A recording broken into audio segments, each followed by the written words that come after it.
Hello সবাইকে, কেমন আছে সবাই? আমি শর্মা আবার চলে আসলাম আর একটা ব্লগ নিয়ে।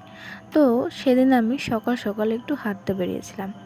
নর্মালি আমি 6টায় উঠি, কারণ 6টা থেকে আমার পড়ানো থাকে।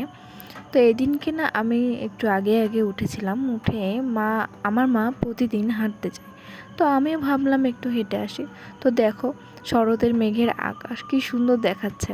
তো আমি হেঁটে বাড়ি চলে এসেছি। এরপর এসে বিছানা তুলে নিচ্ছিলাম।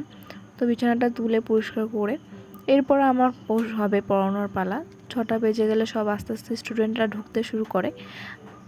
তো ওরা সবাই এসেছিলো, আস্তে আস্তে আসছিলো। তারপর আমি পড়াতে বসে যাই। এরপর পড়ে উঠে স্নান করে তারপর পুজোটা দিয়ে নিই। সকাল থেকে আর ভিডিও ক্লিপ নেওয়া হয়েছিল না। তারপর আমি স্নান করে একেবারে পুজো করছিলাম, সেই ভিডিও ক্লিপটা নিয়ে তোমাদের সঙ্গে শেয়ার করলাম। আমাদের এখানে পুজোর মণ্ডপে মহালয়ার পরের দিন থেকেই গান বাজা শুরু হয়ে গেছে।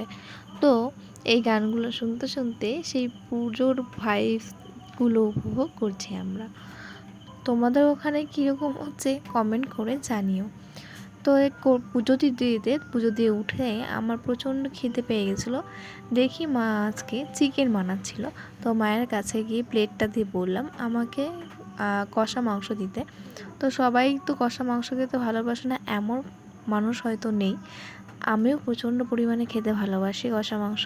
তাই আমি নিয়ে মায়ের কাছ থেকে কষা মাংস খেয়েছি। ভিডিওটা কেমন লাগলো কমেন্ট করে জানিও। Bye bye.